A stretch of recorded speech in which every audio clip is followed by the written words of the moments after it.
Bueno, jóvenes, en este video vamos a analizar las medidas de dispersión.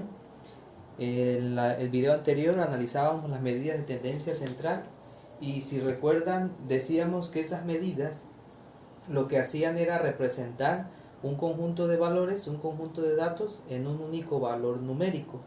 Ese valor numérico concentraba los datos o nos daba un valor central o un valor que se encontraba en medio de la dispersión y que la conocíamos como promedio. En este caso vamos a analizar las medidas de dispersión y lo que van a hacer estas medidas de dispersión es nuevamente en base a un conjunto de datos, una nube de valores, van a darnos un valor numérico que represente el distanciamiento o la dispersión, qué tan separados están los datos entre sí. Eso es lo que van a hacer las medidas de dispersión. Darnos un valor numérico que nos indique qué tan separados están o qué tan cercanos están los datos entre sí. ¿Esto en qué lo podemos aplicar o para qué nos podría servir? Hablábamos en las medidas de tendencia central que muchas veces los promedios son más representativos que otros o pierden su representatividad, como en el caso de la media aritmética. Decíamos que cuando había valores extremos, ya sea un valor muy grande o un valor muy pequeño, ese valor afectaba el promedio, haciéndolo que perdiera representatividad sobre de la población.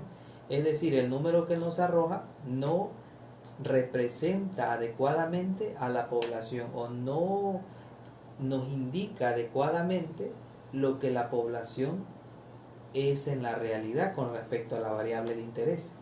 Entonces, en las medidas de dispersión, cuando nosotros tengamos una medida de dispersión muy grande, nos está indicando que los datos están muy alejados entre sí y eso nos indica que un promedio o una medida de tendencia central pierde representatividad en esos datos.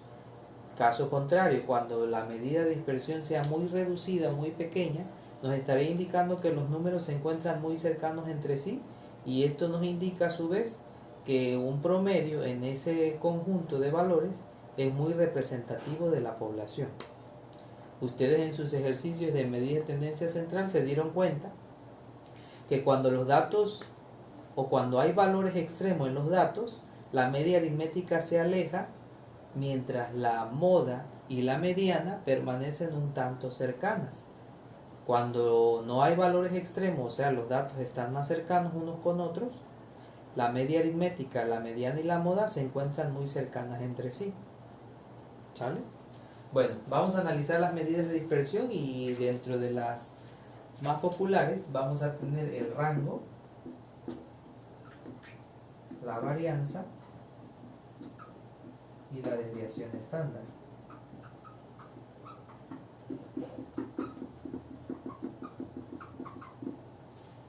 Las formulitas que vamos a utilizar son muy simples. Para el caso del rango, la formulita es R igual a el dato más grande, el dato mayor, menos el dato más pequeño o el dato menor. Para el caso de la varianza vamos a utilizar esta letra griega sigma minúscula al cuadrado, eso nos indica varianza, y su formulita dice, va a ser la sumatoria de cada uno de los datos menos su media aritmética elevado al cuadrado entre el total de datos. Esa es la formulita que vamos a utilizar para la varianza. Y la desviación estándar la vamos a representar con la letra sigma minúscula pero sin elevar al cuadrado. Incluso podemos hacer un despeje de ahí y lo que nos indica es la raíz cuadrada de la varianza. Cuando tengamos el resultado de la varianza, pues le sacamos raíz cuadrada y esa es la desviación. Aquí pudiéramos introducir toda esta fórmula en la raíz y es también equivalente a la fórmula de la desviación estándar. Esas son las tres formulitas que vamos a utilizar. Ya dijimos, las tres nos indican el distanciamiento que hay entre los datos. Unos más certeros o más populares de utilizar que otros. Por ejemplo, el rango. El rango solamente nos dice el intervalo en el que se van a estar moviendo los valores. Es decir, nos da el intervalo o la magnitud de unidades en las que se van a estar distribuyendo los datos. al decirnos el dato mayor menos el dato menor, tanto, ese resultado es el intervalo en el que los datos se pueden mover. A veces va a ser muy grande, otras veces va a ser muy pequeño. Cuando sea muy grande significa que los datos se van a mover más libremente, o sea, van a estar más dispersos, y cuando sea pequeño significa que los datos tienen un área de distribución reducida y van a estar más juntos, no va a haber tanta dispersión de datos, ¿sí? La varianza me indica el distanciamiento que hay entre esos datos, pero ya con un valor numérico más exacto. Ese valor numérico me dice qué tan alejados o qué tan cercanos están, pero no es la más popular, porque la varianza nos da resultados un tanto grandes, nos da con números un tanto grandes. En cambio, la desviación estándar, al sacar la raíz cuadrada de la varianza, lo que hace es reducir esa magnitud, nos da un valor más pequeño, y esa es la medida de dispersión más popular, la desviación estándar, es la que más se utiliza, ¿sí? Por su facilidad al utilizarla. Un número más pequeño pues nos permite un uso más sencillo. Bueno, vamos a analizar cada uno de ellos en un ejemplo. Voy a dar lectura al ejercicio y solamente capturamos los datos. Dice el ejercicio: se encuestaron a 10 alumnos de la carrera de Tecnología de Información para conocer cuántas consultas realizaron el cuatrimestre pasado a libros con énfasis informático. Los datos recolectados son los siguientes. Entonces tenemos: el primer alumno hizo 15 consultas, el segundo hizo 18, el tercero hizo 10, el cuarto hizo 12, siguiente 20, 8, 18, 7, 15 y 19. Esos son nuestros datos. ¿Cuántos datos tenemos? Pues ya decía el ejercicio, tenemos 10 datos. Se encuestaron a 10 personas. Entonces tenemos 10 datos. Vamos a realizar cada una de las medidas de dispersión. Comenzamos con el rango. En el rango lo que vamos a hacer es identificar cuál es el dato más grande y cuál es el dato más pequeño. Entonces, si observamos aquí, el dato más grande es el 20 y el dato más pequeño es el 7. Entonces, con esos valores vamos a hacer una resta. Al más grande le vamos a restar el más pequeño. En este caso me da 13. El rango es 13 unidades. ¿Qué significa? Significa que los datos van a tener un área de 13 unidades para poderse mover, para poderse distribuir. Esto ya nos da una noción de si los datos van a estar dispersos o van a estar cercanos. Si tuviéramos una comparativa de esta distribución con otra distribución, digamos que la encuesta ahora la hicieron a la carrera de administración, con énfasis en economía, la consulta, y el rango de allá nos da 7. ¿Qué significa? Que el rango de esa carrera tiene un área de distribución más pequeña, más reducida, entonces los datos van a estar más cercanos. Es decir, la mayoría de los alumnos consultó casi el mismo número de veces los libros, mientras que en la carrera de TI tenemos un rango de 13, y eso indica que los alumnos consultaron de manera más variada, hay un área de distribución más grande, hicieron las consultas de manera más variada. Algunos hicieron muchas, otras hicieron más pocas, y etcétera, ¿sí? Ok. Entonces nos da una noción, más no nos da una magnitud que represente ese distanciamiento. Solamente nos da una noción de si van a estar muy distanciados o muy cercanos. Pero entonces la varianza ya nos permite esa magnitud exacta de qué tan cercanos o qué tan lejanos están los datos, ya nos los da la varianza y la desviación. Vamos a calcular la varianza. Para eso voy a borrar todo, porque no nos va a alcanzar ese espacio. Vamos a borrar y vamos a dejar la formulita y los datos para hacer el cálculo.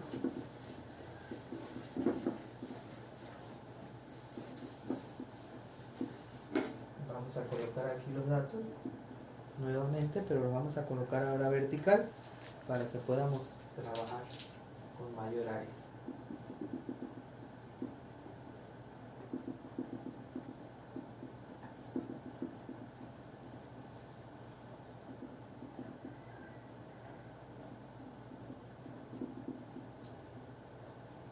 Ok, ahí tenemos nuestros 10 datos. Vamos a colocar la formulita de este lado.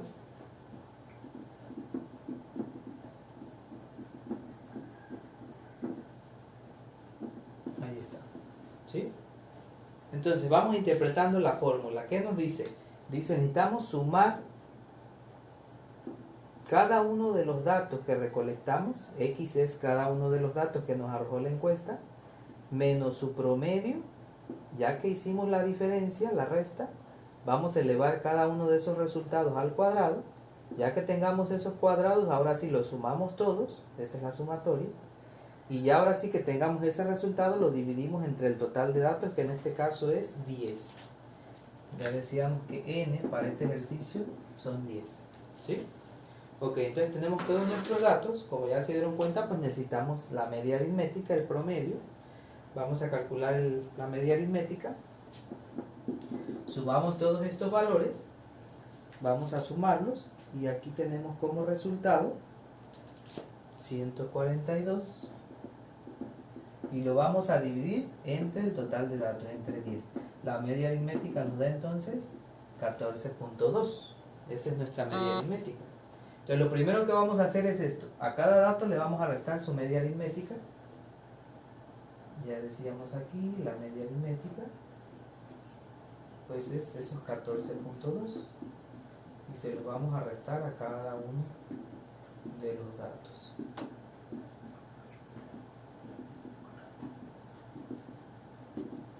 Vamos a ponerlo en todo para que llevemos bien el apunte. Ahí está. Ahora sí, vamos a realizar el cálculo. Y esa va a ser la diferencia. Entonces vamos restando. Dice 15 menos 14.2. Y vamos a ir colocando los resultados. Aquí nos da 0.8. Aquí es importante que cuando tengamos como resultado muchos decimales, coloquemos por lo menos 2 decimales. Aunque algo más adecuado sería colocar 4 decimales. Vamos a estar trabajando con 4 decimales para llevar un resultado más certero. ¿Sí? Entonces, si son decimales exactos, como aquí, pues no podemos poner 4, a menos que rellenemos con ceros, pero no tiene caso. Si es decimal exacto, hasta donde termina y lo dejamos. El siguiente nos da 3.8. Aquí, por ejemplo, en los números negativos, los vamos a colocar de momento. Aunque adelante, cuando elevemos al cuadrado, esos negativos van a desaparecer por el hecho de elevar al cuadrado. Recuerden que cualquier potencia exponente par, sin importar la base, el resultado es positivo. ¿Sí? Entonces, aquí 12 menos 14.2, otro negativo, 2.2. 20 menos 14.2, aquí nos da 5.8. 8 menos 14, aquí tenemos otro negativo, 6.2. Tenemos 18 menos 14.2, aquí nos da 3.8 positivo. 7 menos 14, aquí nos da otro negativo, 7 menos 7.2, aquí nos da 0.8 y aquí nos da 4.8 positivo. Ahí está. Bueno, ya que calculamos la diferencia, ya tenemos el valor x menos x barra o x menos media aritmética.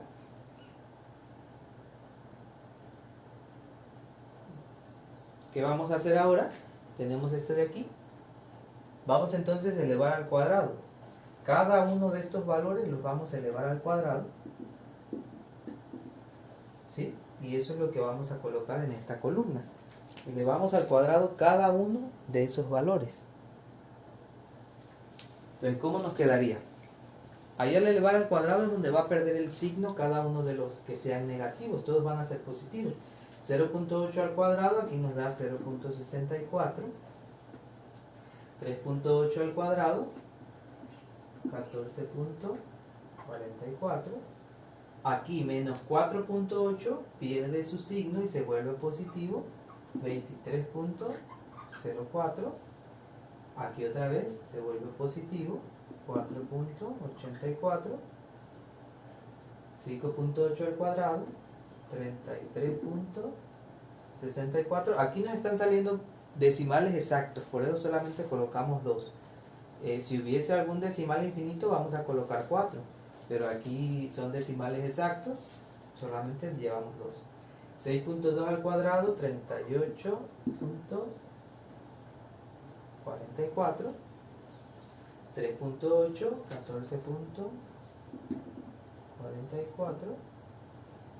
7.2,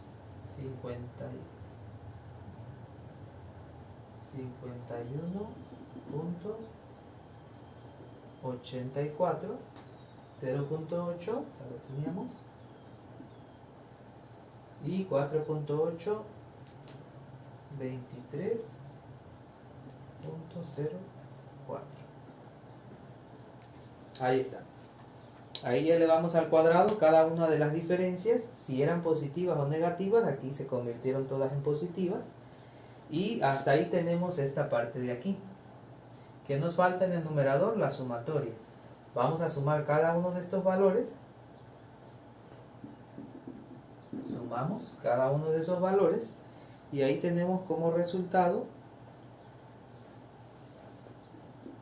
205.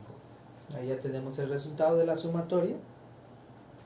Y hasta ahí tenemos todo el numerador. ¿Qué vamos a hacer con ese 205? Pues lo vamos a dividir entre el total de datos, entre 10. Entonces decimos, la varianza va a ser igual a 205 entre 10. Y esto va a ser 20.5. Nos dio un resultado decimal exacto. Por eso solamente colocamos un solo decimal. Con eso ya nos da una noción de qué tan alejados o qué tan dispersos están estos datos. Y ese número 20.5 es pequeño. Significa que los datos no están tan dispersos. Incluso a simple vista podemos darnos cuenta. Hay 15, 18, 10, 12, 20, 8, 18, 7, 15, 19. Son datos que no se encuentran tan dispersos, ¿sí? Ya lo veíamos en el rango que nos indicaba 13 unidades. En 13 unidades se están distribuyendo todos estos datos. Conforme nosotros agarramos experiencia haciendo ejercicios, nos damos cuenta qué varianzas podemos considerar como grandes y qué varianzas no consideramos como grandes, ¿sí? Esta varianza pues es realmente pequeña. Decíamos, la varianza no es la medida de distribución más popular, es la desviación estándar. Y para calcular la desviación estándar, simplemente vamos a sacar la raíz cuadrada de la varianza. Sacamos la raíz cuadrada de ese 20.5 y en este caso nos da, va a ser igual a 4 puntos, y aquí sí tenemos un decimal infinito, solamente vamos a tomar 4 valores, vamos a tomar 52.76. Ahí está. Esta es la medida de distribución más popular. Nos dice que es de 4.5276. Hay más valores, hasta ahí lo vamos a dejar. Y aquí ya nos da una noción de qué tan dispersos están los datos, ¿sí? Es un número bastante pequeño, ¿sí? Y lo podíamos ver a simple vista. Y a lo mejor ustedes dicen, bueno, si se puede ver a simple vista, ¿por qué hacemos esto? Porque este ejercicio era muy reducido, son 10 datos. Realmente pues, podemos tener ejercicios de 1000 datos, de 5000 datos, donde a simple vista no vamos a poder ni siquiera verlos, ¿sí? No vamos a tomarnos el tiempo de ver los 5000 datos. Cuando vaya en el 300 se me va a olvidar cuál era el primero, ¿sí? Entonces, ¿qué es lo que sucede? De que es útil esta herramienta, pero donde vamos a encontrar mayor utilidad es cuando hacemos comparativas.